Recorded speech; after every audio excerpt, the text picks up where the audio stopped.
world. And Karima will probably talk about Barbados. So we have here on the panel Victor Viñas from the Dominican Republic. Welcome.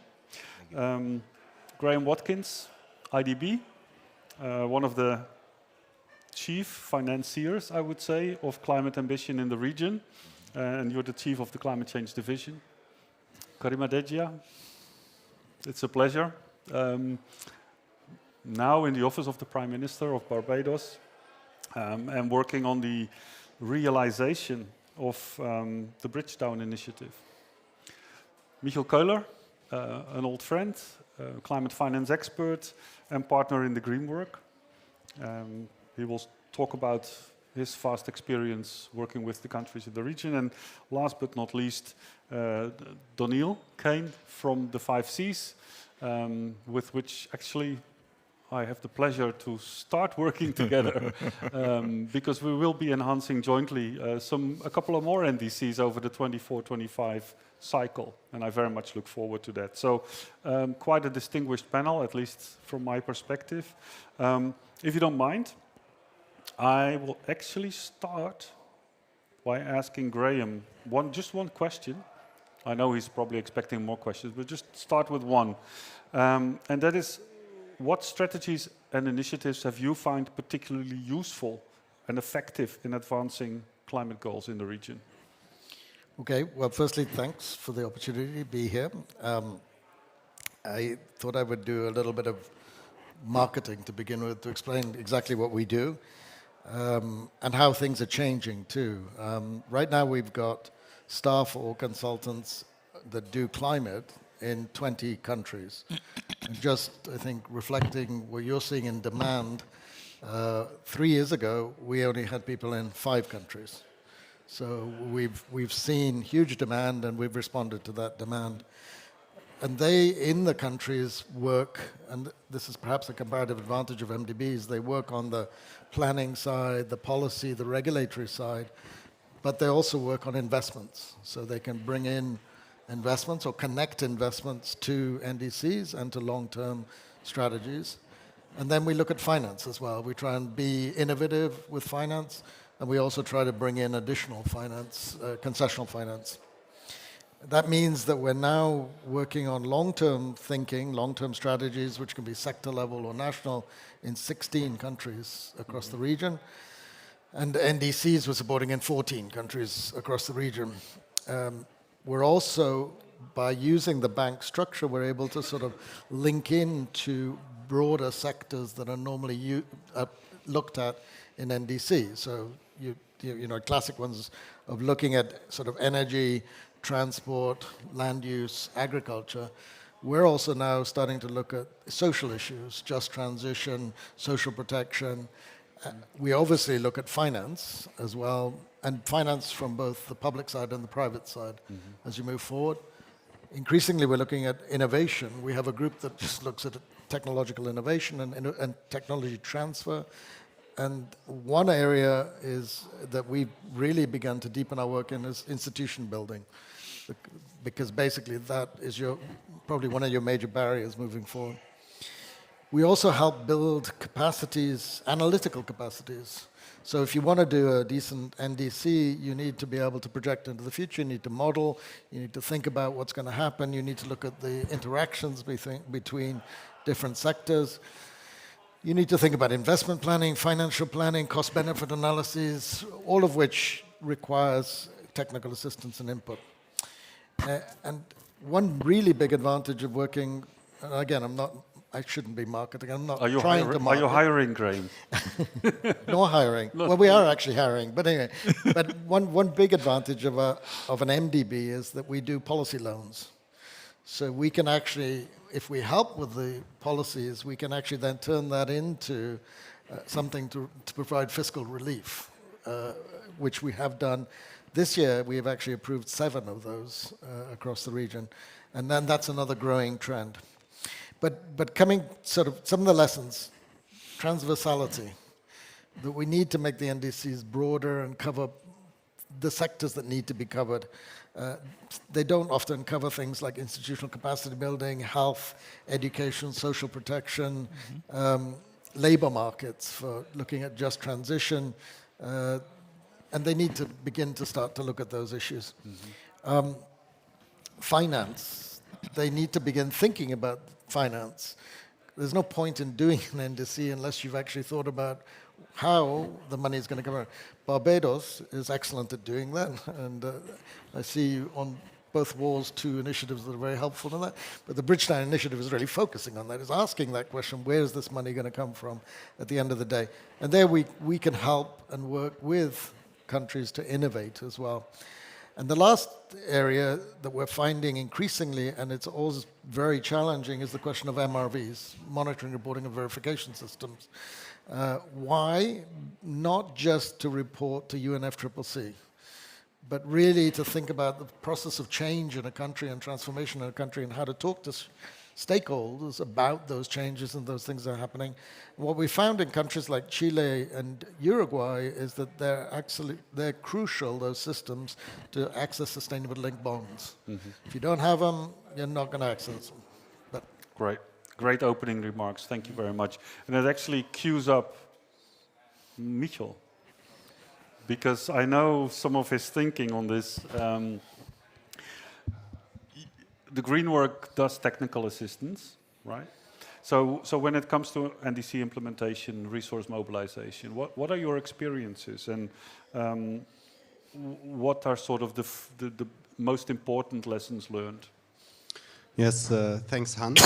Indeed, my institution, the Greenwerk, we are an international climate policy advisory with a strong network also on the ground in different world regions. And one focus area is indeed the Caribbean region. We have cooperated with more than 10 of the CARICOM states in the last years, particularly on resource mobilization and also transparency. And this is where I would like to briefly elaborate a bit. Because once you have updated your NDC on a kind of meta level, you raised your ambition, you identified additional potential for reducing vulnerability, then the question is how to realize that. You need a proper NDC implementation plan, you need a proper costing strategy, and that will allow you to mobilize additional climate finance resources. So let's go into that a bit deeper.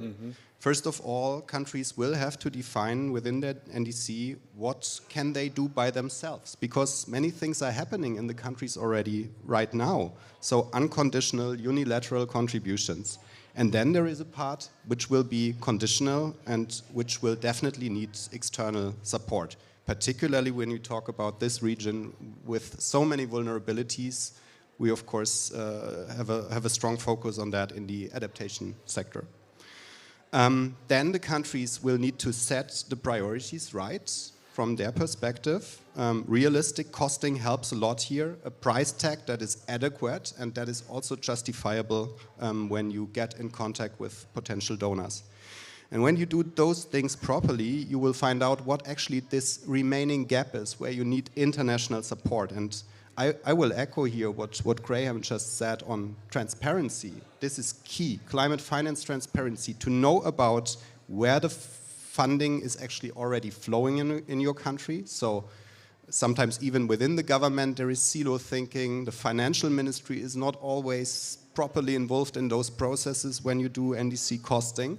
This is one thing to resolve, but then also non-budgetary sources, private finance flowing, NGOs that are active. It's good to have a proper overview what is happening in those countries. Have a full transparency about your finance landscape.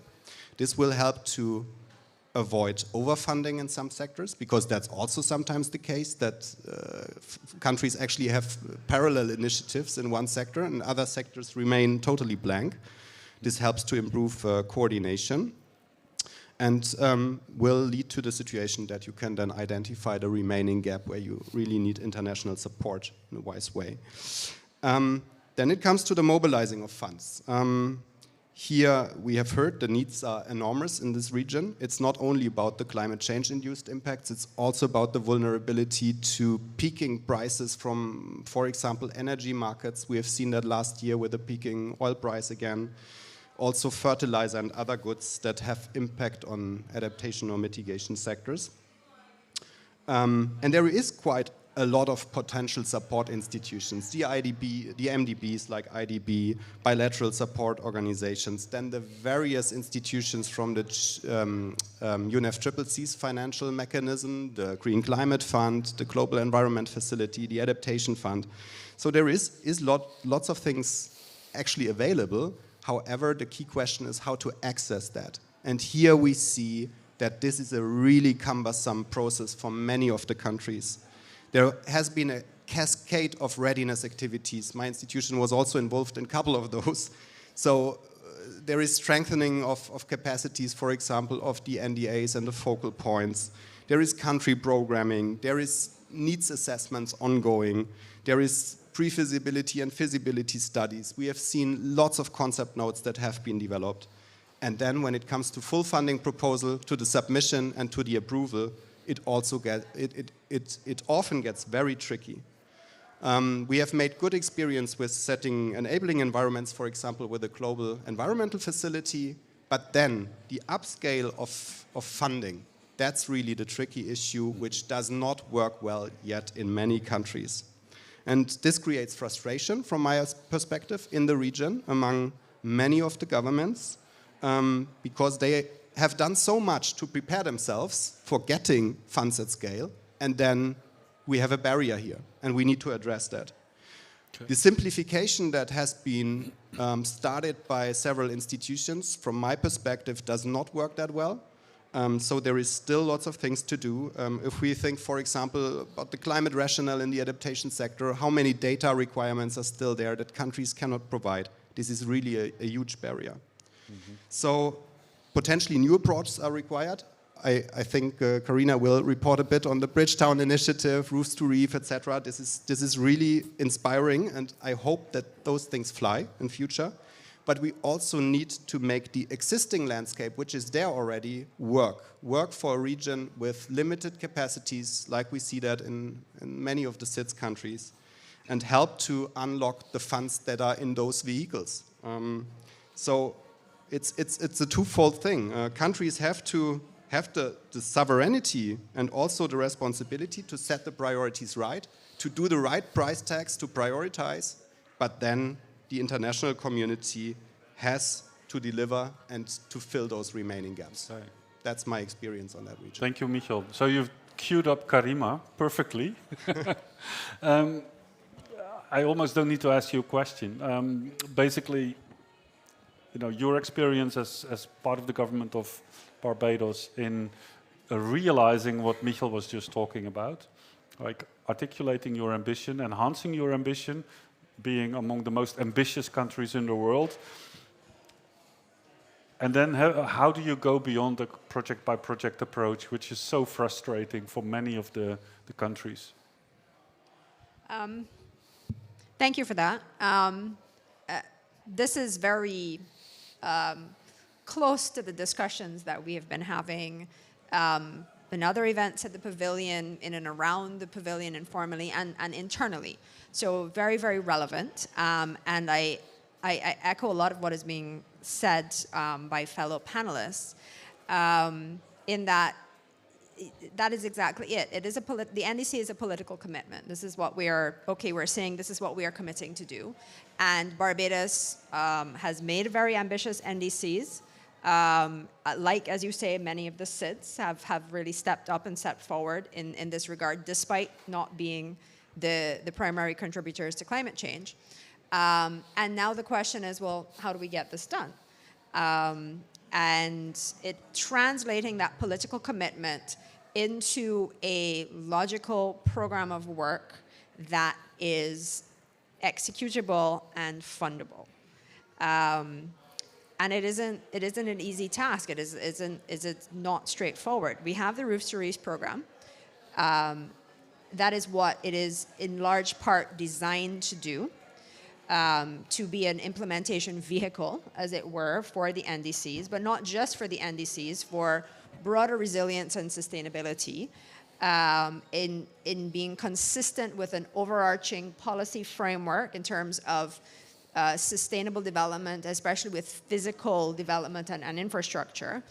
The idea is targeting what we have defined as core or fundamental sectors that we believe are central to transformative action in terms of things like water, energy, infrastructure, ecosystems, housing. That is just, and there are many different ways to cut a pie. That is the approach that we have taken.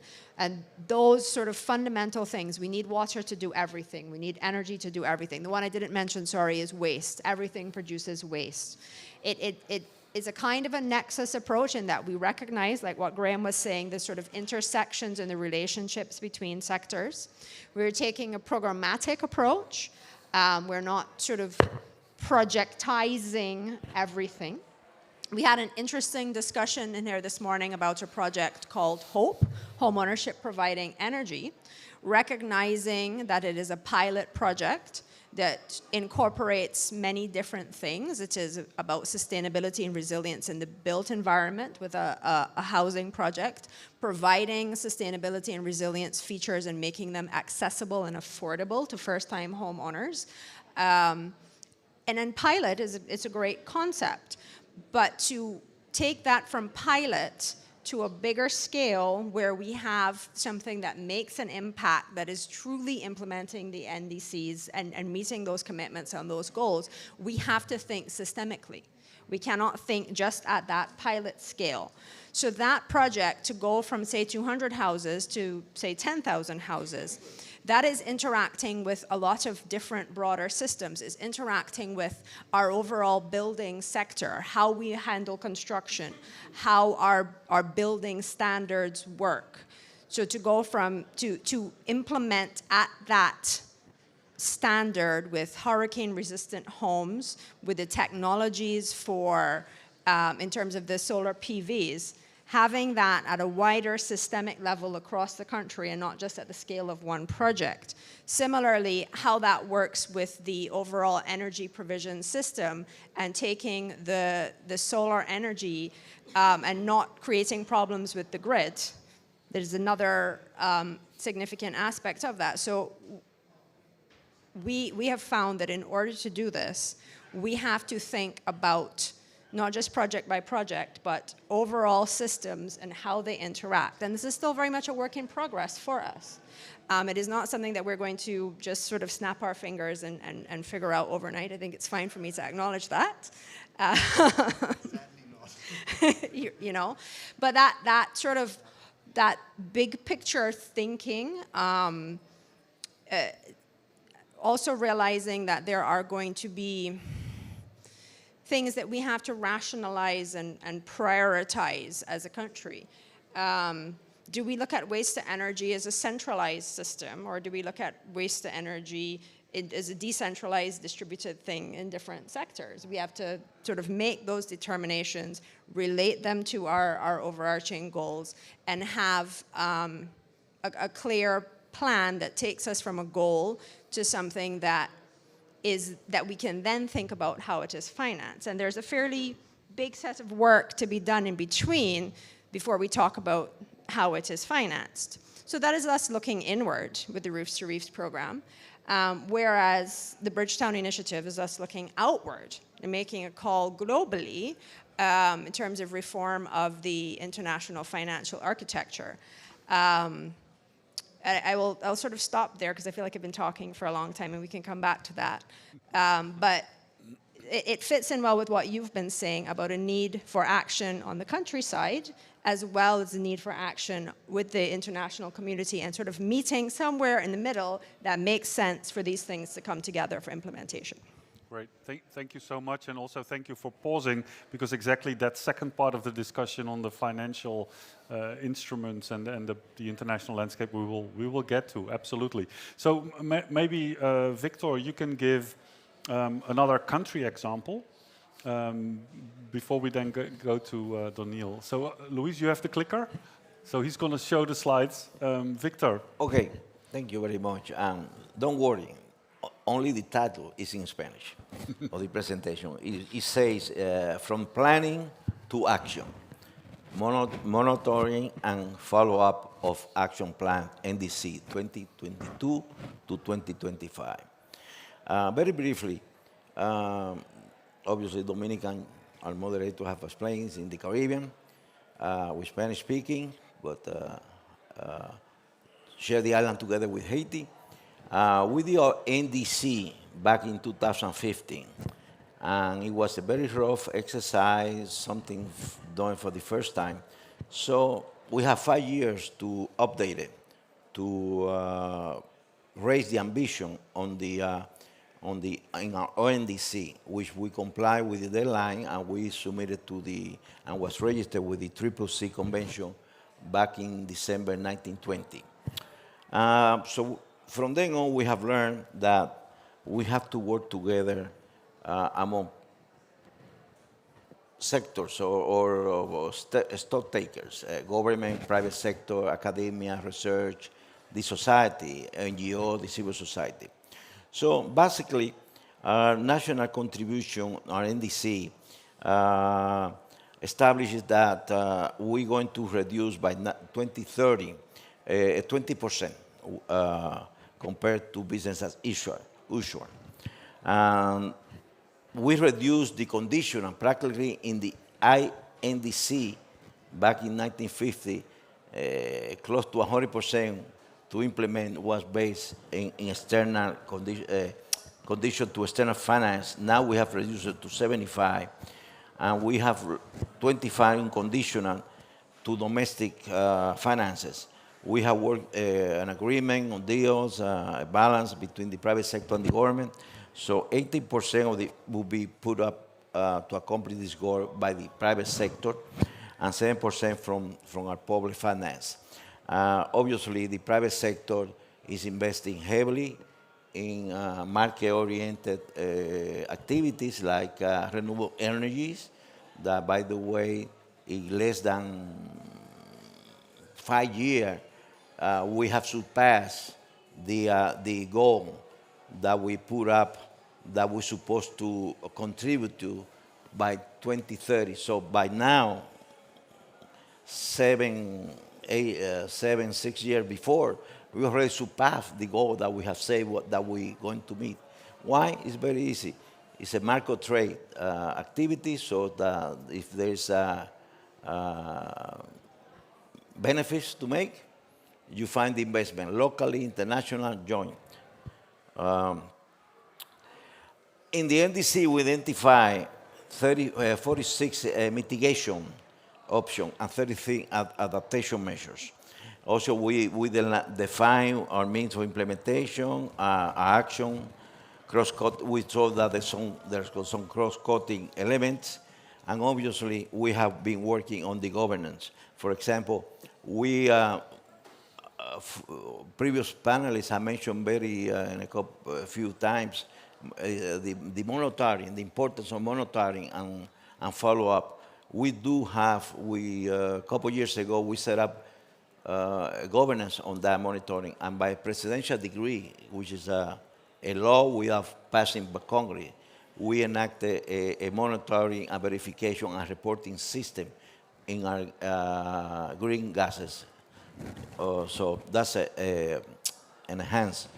Then, in the last year or so, we finally finished our action plan, because the NDC is a vision, give you an idea, but you also mentioned that you have to from the planning, you have to go to the action. So we developed together again, through working with the private sector, with these key stake players, stock takers from different sectors, transportation, energy, agriculture, health, water, which is a very important, etc., etc. I follow. We worked out an action plan from now to 1930. And Then we have there is the objectives, the basic objective. We have 4 general objectives, and then you have since we in Christmas, the person who prepared me the presentation, he loved to use colors, so we have a many colors like a Christmas tree. But that thing is useful. But you can find that we have split it up by mitigation, adaptation, means of implementation, action for climate powering, cross-cutting elements, and climate governance. But one thing very important that we're coming about very quickly in cases like Dominican Republic, we're finding out that we're going to enhance our action, our climate action. The market is taking care. Why not? It's taking care practically automatically, through investments. The hard part to enhance or within our climate action situation is what we're going to do with adaptation. And that's why, yes, not because the chief of the climate change department of the IDB is here, but very interesting. They just funding a very short, quick technical system to go into action. So they are preparing the Dominican Republic to OCA. Global is preparing for the government and IDB a priority listing of adaptation projects. Mitigation, we have to present a priority action plan in a short period of time, but adaptation, because that's crucial to reduce the vulnerability in our country and build the resilience. You tell me when I finish. Take your time. Okay. I think this is the last slides, right? Yeah, that's the last. Perfect. Yeah, and I know that with one slide you can spend 2 hours speaking, so I'm trying to rush up. I'm pretty sure you have the presentation available. Why, then, here's very important. Why is so important? And again, it was mentioned, the monitoring, follow-up, what we're doing. Obviously, anything that you try to develop, you have to follow up to see if it's working out what you planned, if you accomplish your goals, what's working, what's not working. So you need to make adjustments, especially in developing countries like us. And that's very important also because we are in an umbrella regime that we have to comply with international commitment. I heard that transparency, the word. This is the era of transparency and evidence, everything evidence. So you have to show where the funding is going and is well used. And at the same time, we comply with, we have to remember we are part of this worldwide effort and we are committed to try to achieve as much of the Sustainable Development Goals of the United Nations. So that will help also on that line. So I hate to use this example, but I'm an economist, so a pardon for the biologists and the ecologist people. We're killing 2 birds with the same shot. And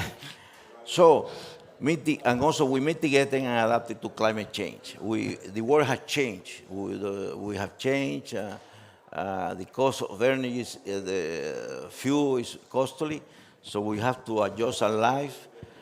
We just saw recently, for the last 3 years, November has been a disaster month for Dominican Republic. First in history, the last 3 years, we have gotten every year, like IPCC and the Meteorological Service are reporting that every month is beating the previous month in temperature increases. The same is happening with the rains in November. It moved. We're getting rains that we have facility to, but not for the amount of rain that we're getting in 24 hours. We're a country that on the average we get like 1,400 millimeters per year. And when this comes in 3 or 4 days, you get 400, 500 millimeters. So in about a couple of days, you get 30, 40% of the rain for the entire year. Can you imagine what happening to the infrastructure, to the people, to the roads, etc., etc. So what is required to implement a monitor NDC to be successful or aligned with the ambition of climate ambition? We need to more and more join forces, work together with the public, private sector actors, and obviously the academia, the civil society, collectively, because the problem is affecting everybody, affecting all the sectors.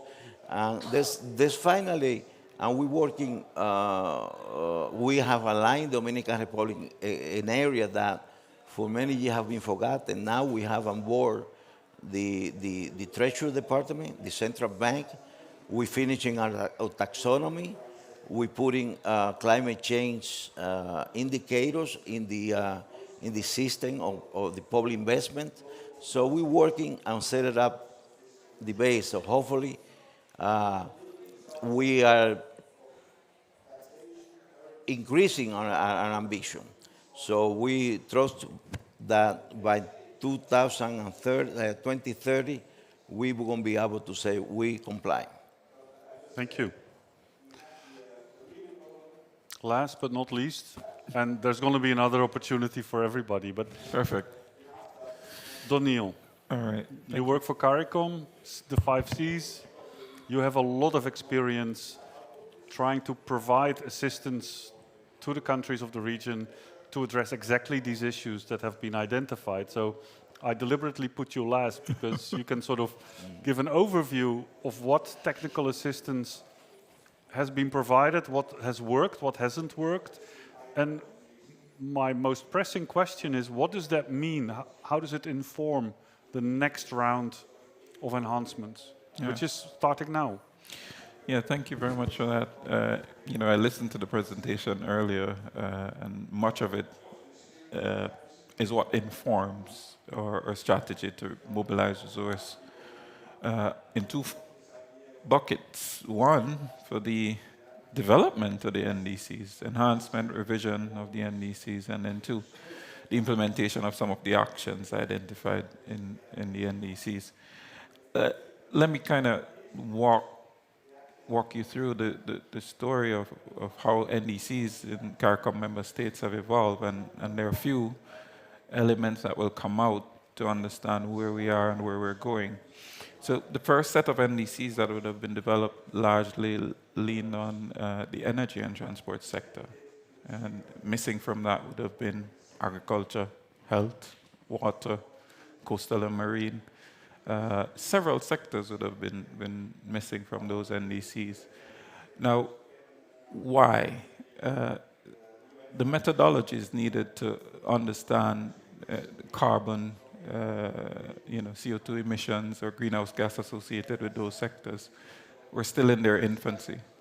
Data was available for transport and energy, not for the other sectors. That still is an issue we have to overcome if we're going to see enhanced NDCs bringing in other sectors. There is need to have methodologies developed, but also methodologies that are standardized and can be adopted across countries. We work in 14 CARICOM member states. And if one is using a particular methodology that is different from another, we may have challenge comparing apples with apples. And so the methodology and where the methodologies are for the different sector is something to consider. The other thing that I want to touch on was just simply the financing. Doing the revision of the NDCs is a costly venture. And then you could add on to that the capacity. And capacity in terms of, yes, one could do the assessment for the various sectors to identify, what's the CO2 emissions or what the greenhouse gas is associated with that. But we talk about monitoring.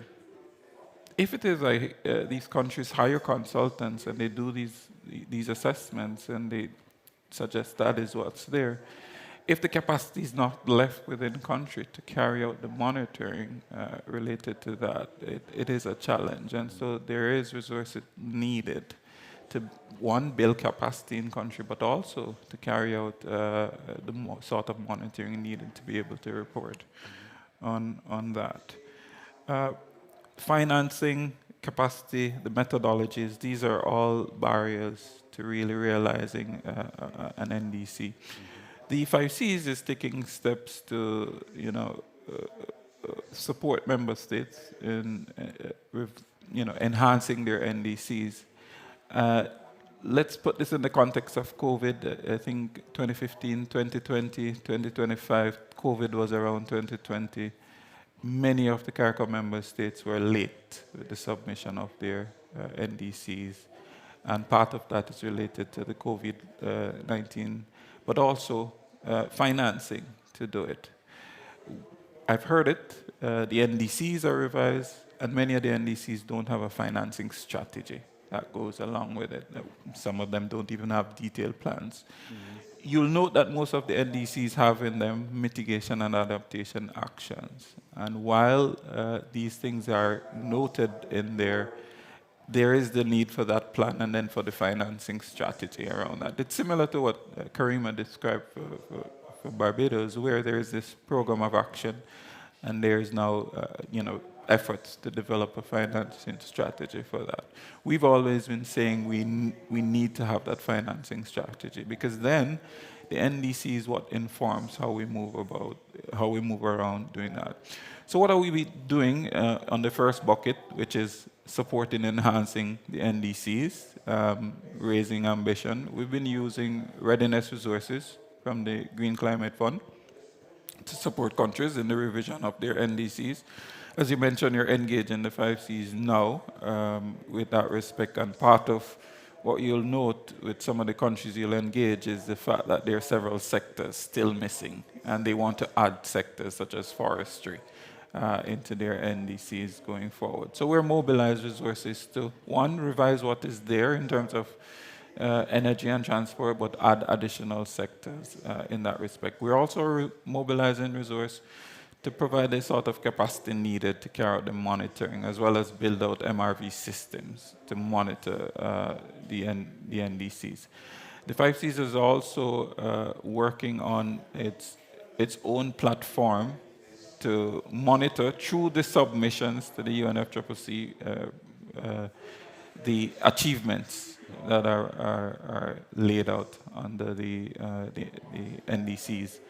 And so we're working closely with countries on that.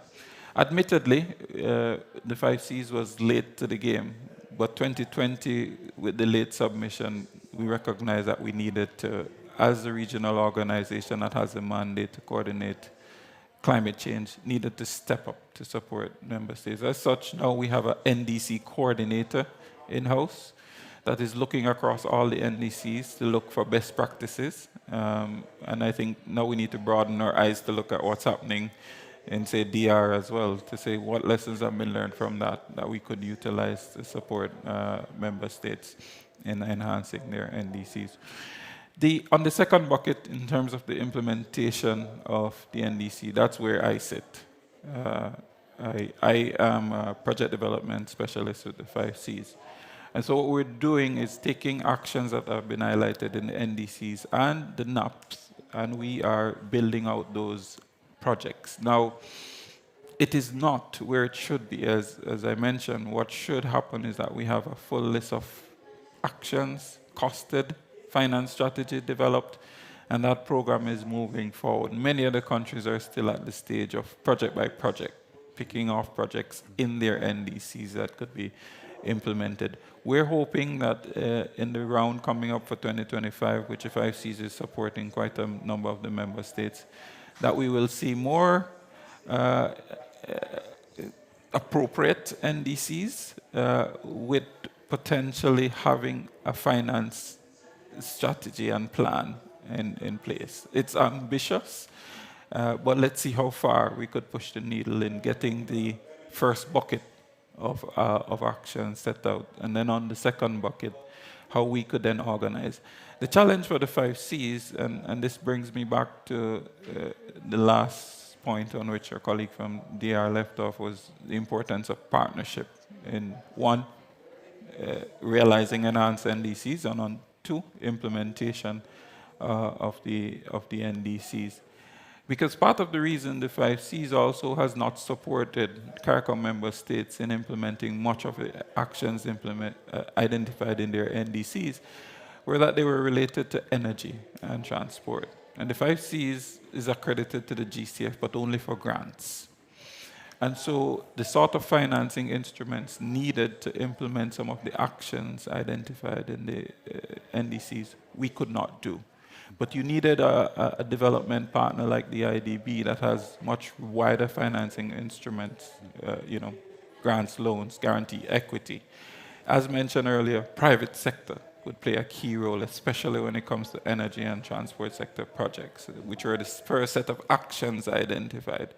There are more actions coming on board related to the other sectors and the adaptation projects. But we've been doing what we can on the adaptation side. And again, if you take a look at the early NDCs, 2015, 2020, whilst adaptation was articulated, it wasn't fleshed out as much as it could there. So that's how we've been working. We're building partnership with entities that have the kinds of financing instrument most appropriate for the investments identified. But largely it has been on a project-by-project basis. We're hoping that as things move into the next cycle, we could see more programmatic approach similar to the approach that has been taken by Barbados. Thank you. Thank you. Which again is a nice segue into my next question for Graham. I want to go even deeper on the finance side. And this question of partnership is quite important, I think. So maybe the first question, Graham, is how many countries are you aware, this is a trick question, have done financing strategies or have you supported with financing strategies? That's, you don't need to be exact, but just give us a broad idea. And related to that, what kind of partnerships do you see? What opportunities do you see in moving sort of to the next level, right? To avoid getting stuck at this project-by-project approach. So instead of doing the mathematical question and responding to that, which I'd have to go and look at my books for, I thought I would sort of continue the discussion a little bit, because I'm fascinated by this question of systemic transformation, that there's a growing body of evidence and understanding that that's actually what's needed in all countries. And to do it, you need to have access to the technologies, transfer the technologies, you need finance to be able to deliver. But probably the hardest part is having the governance and leadership and the frameworks to actually deliver it at the end of the day. And there's a really good academic analysis of how transformations have historically occurred, done by a woman called Carlota Perez, amongst others, but looking at what happened in the last revolutions over time. And you raised at the beginning this problem that in the Caribbean, you don't have economies of scale, you have a reduced resource base, you have small populations, you have higher costs generally, amongst other challenges that make it doubly challenging. And so I'm going to jump a little bit through finance to partnerships, but on the finance side, you have to involve the ministries of finance. This is not a Ministry of Environment problem.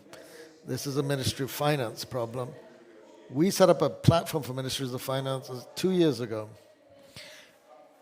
At the time, we didn't think there would be huge interest. There was. It was actually led by the Dominican Republic. The level of discussion that happens at that platform is incredible. Mm-hmm. And why? Because they're concerned about, I think one of us mentioned the fiscal implications of climate impacts, the fiscal implications of not being part of the global revolution, the fiscal space challenges that arise from COVID and Ukraine and everything else that's happening. They're fully engaged with the issue, and they're trying to work out answers to how to deal with it. Their focus in our discussions is on where's the income going to come from, how do we modify incentives to be able to deliver what we need to deliver, and how do we change our spending, some of the issues of budget tracking and then moving forward. I actually think, so those are challenges, but there's a lot of opportunities out there as well from a finance perspective, and you began to mention some of them. I mean, blending and aggregation is pretty well understood from a private sector side. IDB Invest is now pushing originate to share, which is to try and drag in additional investment. Preparation and structuring things, we're already talking to the IMF, RST, and that's part of that discussion in Barbados. We launched here a hedging approach for currency risk and, well, more foreign exchange risk and currency risk issues for Brazil, which is experimental to start seeing how you do that. You have access to sustainable linked bonds, possibly at a sovereign level. Thematic bonds, okay, they don't really have the green premiums that we really want, but they're helpful. And I think we also mentioned this question of the need to really standardize and work out the approaches effectively to things like carbon and biodiversity credits and things like that, which everybody keeps talking about, but the reality is much harder. Public sector technical assistance and policy lending is an incredibly powerful tool. We're now looking at guarantees that expand our lending to countries, to particular kinds of countries. We just formed One Caribbean as a parallel to the Amazon Forever, once trying to think about how you can channel more finance towards the Caribbean. We're looking at the Debt for Nature work, and Debt for Climate now in Barbados. We haven't talked enough about adaptation, but the whole issue of disaster and climate risk management, which is a major part of the discussions in the Dominican Republic. How do you incorporate that into public finance? The role of contingent credit facilities that can be triggered when you do have a problem, plus the clauses in the contracts which could be improved and go further in terms of postponed payments options. So there's tools out there, but it's complex and it's messy. And I think the biggest challenge is how do you get people together to actually deliver that? On the collaboration question, it's starting. I think increasingly, for example, we're working with EIB right now, almost as we speak, on the issue in Barbados and moving that agenda forward. And the GCF is also there. We're already partnering with you guys in several places. We partner with TNC in several places. So it's not like anybody's going to do any piece of it. I mentioned IMF. I mean, I can keep going. There's a long list. But there's a growing interest in working together. We signed an agreement with the World Bank to look at climate resilience in the Caribbean, for example. The Debt for Nature stuff is usually done with 3 or 4 partners. So partnerships are an opportunity and they're a way forward. I know I didn't answer your numbers question, but I can give you that answer later. But anyway, so yeah, thank you. No, I knew that was a mean question, but just in case you knew. So I don't know whether I'm cynic or old or whatever, but so there's so many initiatives and so many acronyms. And at the same time, when I was listening to some of the remarks, there's still this gap between having those ideas and realizing the finance. So something's not exactly going right. And it's not only a time question, right? So maybe I'll first play that one to Michel to talk about what he thinks needs to be done to close that gap. And the others can think about this question because I think it's the billion-dollar question, right? Quite honestly. So I'll come back to you all. Michel. Yeah, indeed. It's the key question to close that gap, which remains where international support is needed, and also, of course, an improvement of the flows within the countries is needed. I think my fellow former panelists here have highlighted already a couple of elements that are crucially important, and I will try to summarize and bring in some additional ones. So how to actually get from that concept node stage to a real transformational impact on the country level. We have heard about the data gaps. This is definitely one of the most crucial things. I have raised this question of transparency It's imperative that we bring more light, shed more light on those blind spots that we have. Same for the programs or projects themselves. We need more data to cover those elements that are not covered yet. I mentioned the climate rationale as one example. We also need to address somehow the inflexibility on the provider side of finance on some of those data gaps, because for some elements the countries will not be able to provide the data requested. We have to be honest on that. Therefore, yeah, address that inflexibility, I think, is also one side of the coin. Then we heard about capacity gaps. We need to improve the technical know-how within the countries. For that, it's not only about fly-in, fly-out of consultants, as I have also experienced it. It's about bringing continuity into the whole process. The assistance partners need to build up relationships that do not stop after one readiness activity, that lasts longer. And in the same time, they have to build the capacity within the countries, that the knowledge stays within the countries. That's also about partially the educational systems. We have supported Barbados once in adjusting the educational system in a way that skilled laborers are available for the very ambitious energy transition in the long run. And you also need that for adaptation sectors to build backing among the population for that transformational pathway, but also to motivate the people within the countries, the young people, to study certain areas that are required in the long run. And then maybe one last and very decisive point, which was also raised already during this panel, is we have to get away from this project by project base. Small projects and the countries are fighting with getting them through and getting the approval, getting green light, getting the flows of funds. This is so cumbersome. We have to go one level up. We need programming approaches, we need multi-country approaches, and in best case, we need regional solutions that are more easy to be accessed by the different countries in the region.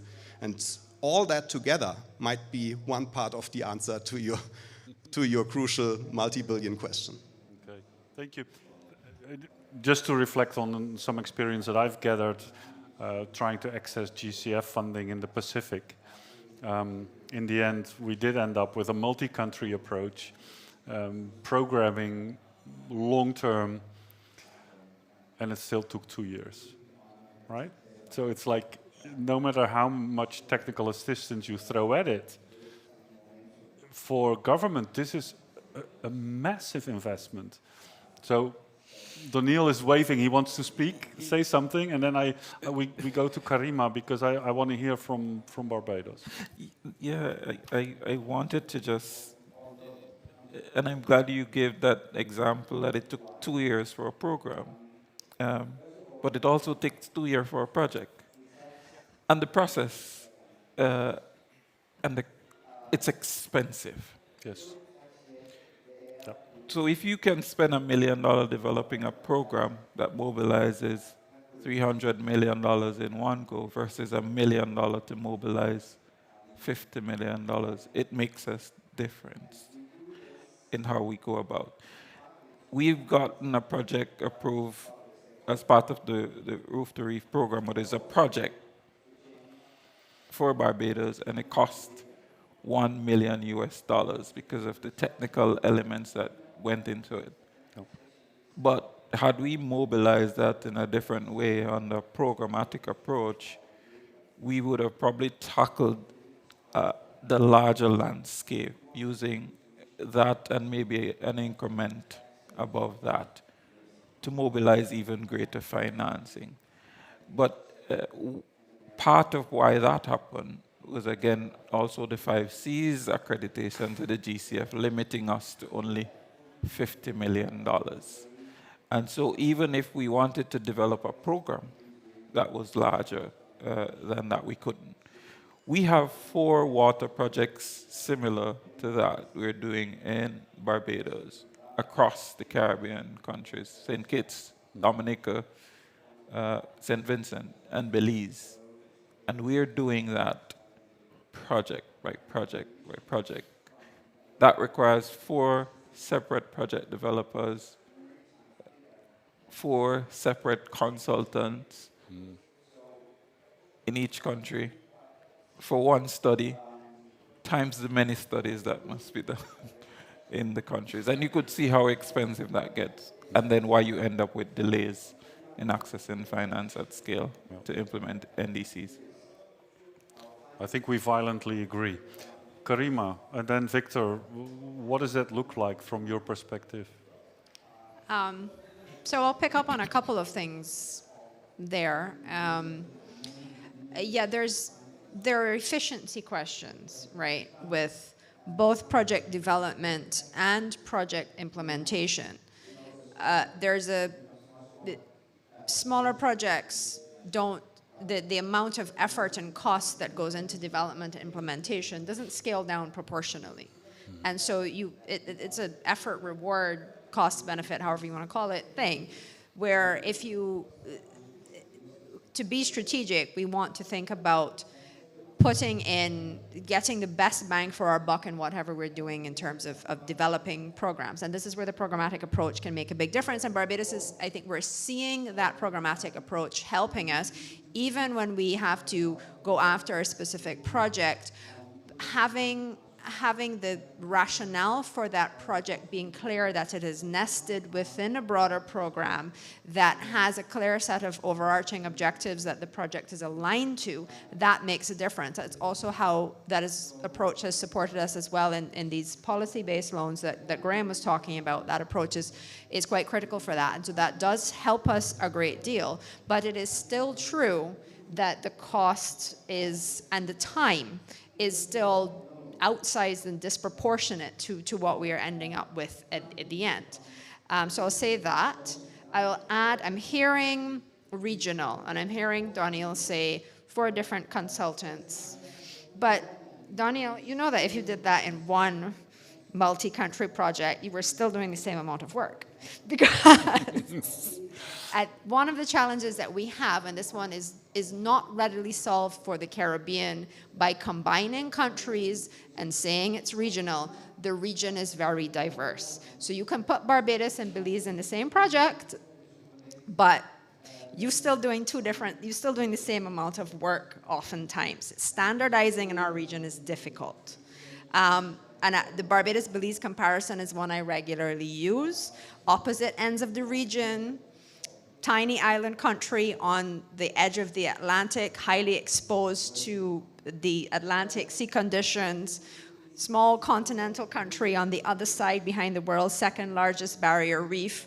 Barbados is one of the most densely populated countries in the world. Its population is only a tiny bit less than Belize, which is 50 times larger, and one of the least densely populated countries in the world. You see the diversity in the region. So that is a challenge that isn't easily overcome by, you don't get an economy of scale by packaging us easily. So I think from my perspective, it makes more sense for countries to focus on programming for themselves that is, as holistic and whole of economy as possible for the country, aligning to a clear set of national goals, the commitments of the NDCs, the adaptation commitments of the country, and then having that coherence of a program supporting your quest for funding, as it were. And even when you do have to sort of projectize, you have this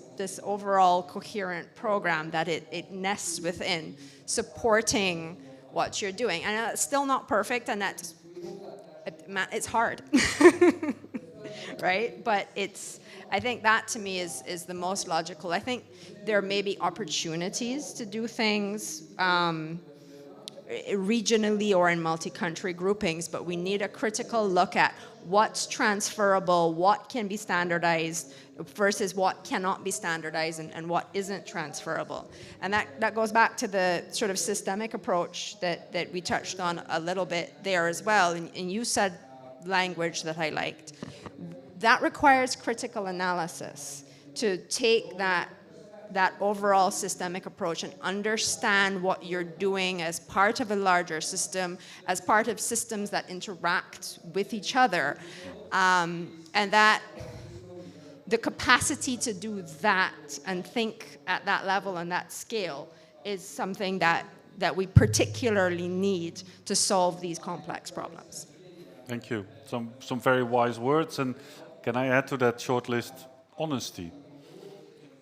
Because it is we sometimes have to be honest with one another about the challenges that we face, and they're big, right? So maybe Victor, can you say a few things about that?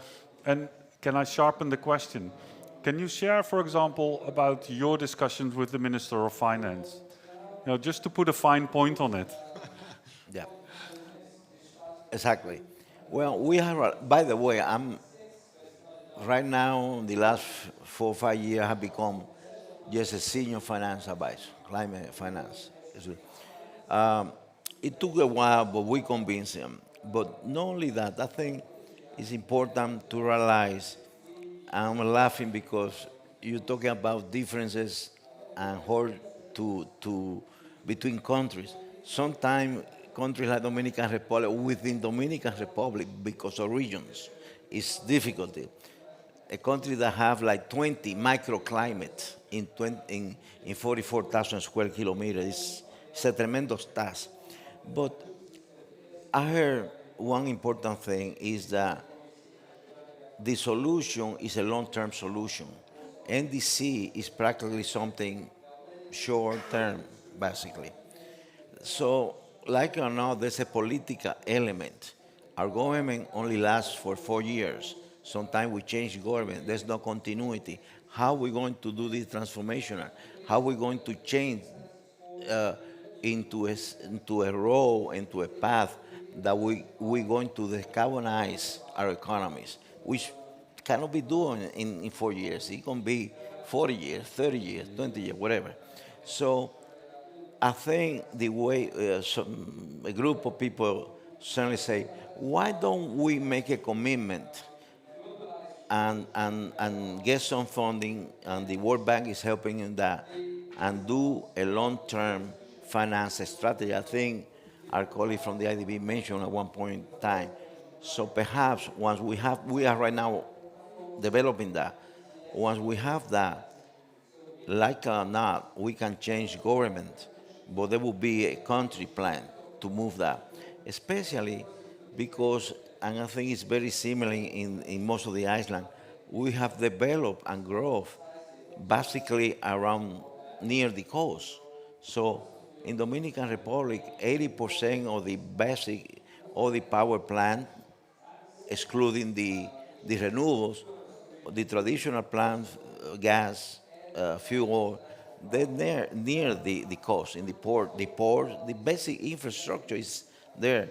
2/3 of the population live within 5, 10 kilometers from the coast. So it's a tremendous challenge that will require lots of money, and I tend to support. The only way to think about programmatic or whole sector in intervention to change, to make those big changes, we need to have a plan, a finance strategy, and it takes time. All I can conclude is that I think we said in the Dominican Republic case, we said in the planning, right? It's just we made it that we forced. And why not? We have not been able, I think this COP, for example, provide us some alivio. The loss and damage fund will help us a lot, because every time there's a major event hitting one of those islands, it put us back. It will put us back that country 10 years. And we don't have the financial resources to come back. So that taken aside, perhaps that will liberate some funding that is being used to rebuild a country into the strategy to decarbonize. I'm going to bite my tongue. I'm not going to speak about the loss and damage fund. Graham, last round, 2 minutes. if you had a crystal ball, what would, let's say by COP30, what would be like the big new trend? What's going to make that systemic transformation kickstart? And maybe you can share things about what your unit is thinking, what your institution is thinking to make that transformation happen faster, but also more holistic. As my colleagues know, whenever I work with a country on NDC enhancement, but also other strategies, the first question I don't ask is, what is your climate plan? I ask, what's your development plan? Right? And you know, how can we make a much bigger step? Because I read the synthesis of the GST, I've read the synthesis of the NDC reports. Quite frankly, I'm very worried. So what are we going to do? Okay, I don't have a crystal ball, but perfect world, if you really want to achieve these changes, and I think we have pieces of this puzzle, but we don't have the whole package. But there's a lot of discussion in the MDB reform paper about country platforms. And what they really mean is country-led platforms. And right there's a starting point, roofs to reefs. Mm-hmm. I'm Guyanese, I was born in Guyana. They have a low-carbon development strategy. This is a climate and development plan. It's not a climate plan, and it's a development plan with climate. So is the low-carbon development strategy. There are efforts to bring these issues together. So first, hope for the future that, in fact, we stop, and this is very frustrating for small countries. NDC, National Adaptation Plan, long-term strategy, NBSAP. I could probably keep going. Millennium Goals. Don't. Too many required plans for the outside which have no meaning inside. They're not valuable. But a national development strategy has meaning, and if it's a climate development strategy, it has meaning, and it has ownership in the country. So first thing is that. But to do that, you need help. You need technical assistance. You need capacity, analysis, modeling, stakeholder engagement. We need to engage across all stakeholders and things like that. And it needs to identify the policy and investment barriers to getting to where you want to get to in the future. And one of the most powerful tools we've seen is a cost-benefit analysis. We're asking the question, what is it going to cost, and what are the benefits? And that's particularly important for adaptation, which has no revenue stream, real revenue stream associated. Dominican Republic has just done this. They've actually asked, what are the costs and benefits? Does it make sense for me as a country to do this for adaptation and for mitigation? And yes, it makes sense to do it. So you have the political support to do this, because this is hard. You've got winners and losers. You've got to manage the winners and losers. Well, mainly the losers. The winners are happy. But so then, once you have that frame, then you can actually look at policy lending, technical assistance for moving things forward, project preparation. You can look at the crucial investments, try and get support behind those crucial investments. If that's water and sanitation in a particular area, then we do that. We focus our efforts on that. And we need to innovate more with finance. And I mean, it's Avanash's terminology, and I keep getting the numbers wrong, but you know, if a project costs 5% in Germany or 4% in Germany, and it costs 25% in Barbados, I'm probably overestimating. It ain't going to happen in Barbados, it's going to happen in Germany. And that's what we've got to deal with. We've got to avoid that. But there's a lot of smart minds.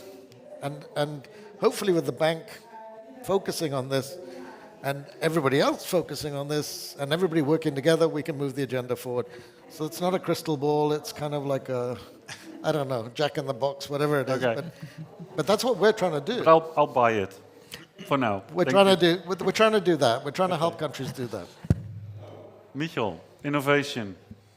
Where are we finding it? Okay, yeah, crystal ball. Well, not that easy, but if I look into the crystal ball, I see quite some bright signs for mitigation. Economy is on our side.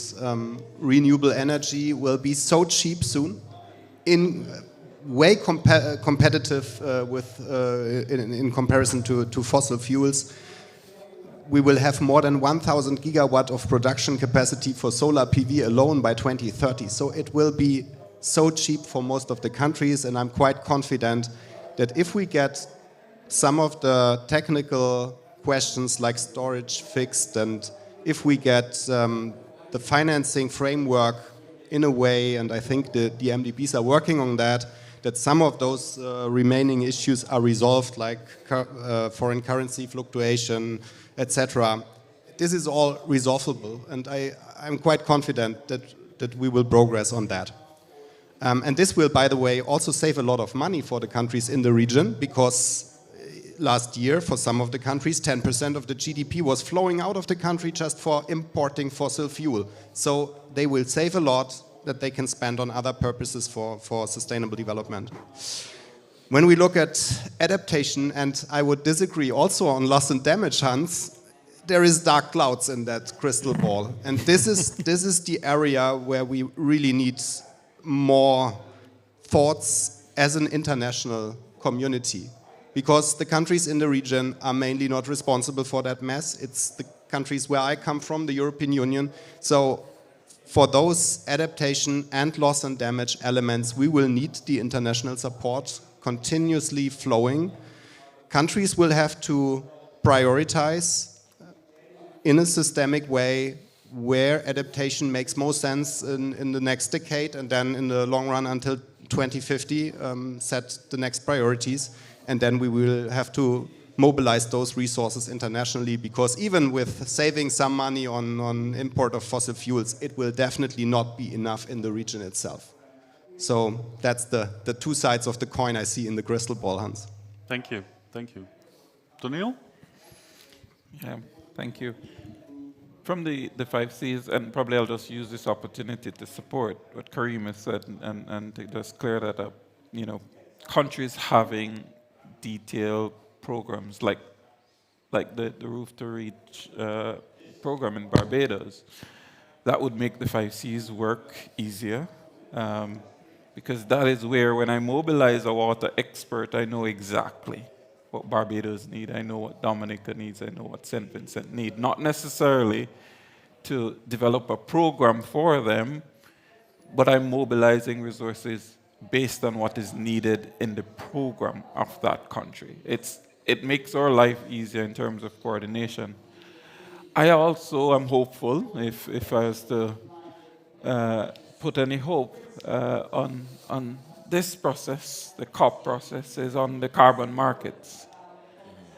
None of us have mentioned that, but the NDCs whole key elements to carbon markets, and potentially how, if they could become efficient in their functioning, how elements of or NDCs could form part of the carbon markets, both in terms of sequestration as well as emissions. I don't know where that is going. I'd have to ask the negotiators, and how far are we away from having, the sort of market or carbon market that functions, that gives more reality to the numbers that are going into our NDCs. Thank you. Thank you. Karima, your crystal ball. Sure, thank you. No crystal ball for me. Hans introduced himself as a cynic, and I was asked to leave a table earlier because apparently it was a cynic-free table, so I didn't fit in. But maybe if I can, rather than a prediction, say what I think is sort of some of the key ingredients that we need. And I'll try to be kitschy and catchy in what I'm saying. I think that we need critical thinking, and we need critical mass behind what comes out of that critical thinking.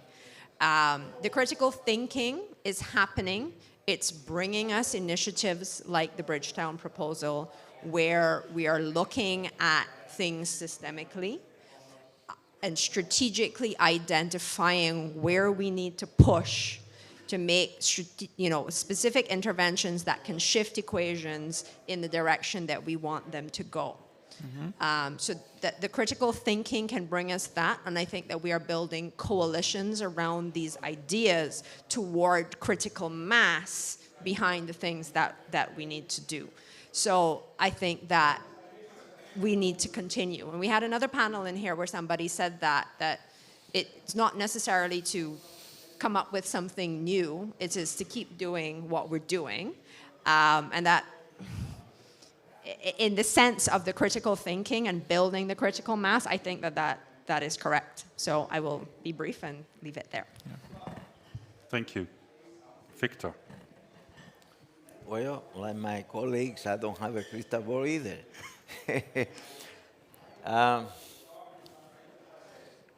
It's hard. It's hard. How we're going to approach? It's going to take some time. It's going to take some will, strong will. It's going to take generations. It going to take, for example, in Dominican Republic, the renewable energy have become so attractive that they have to quickly. It becomes so attractive that you, as an individual household, could shift and buy because technology and the prices have dropped, etc. You could put a whole system of panels in your house in excess of what you need, and you contract a meter, a double meter, and you sell energy. So they have to put a stop very quickly because suddenly they realize that it put in jeopardy the whole system of the big power plants. So I don't know. I have to think that we have to. I see some light in the sense that, for example, I'm very pointed. In this cup, for example, we save me a lot of work. You find the CIF fund, CIF. They are in the same pavilion as the part of the funds that compose the financial mechanism of this convention, because you say that it's going to take lots and lots of money, so there's not that amount of money. So you have to get some money.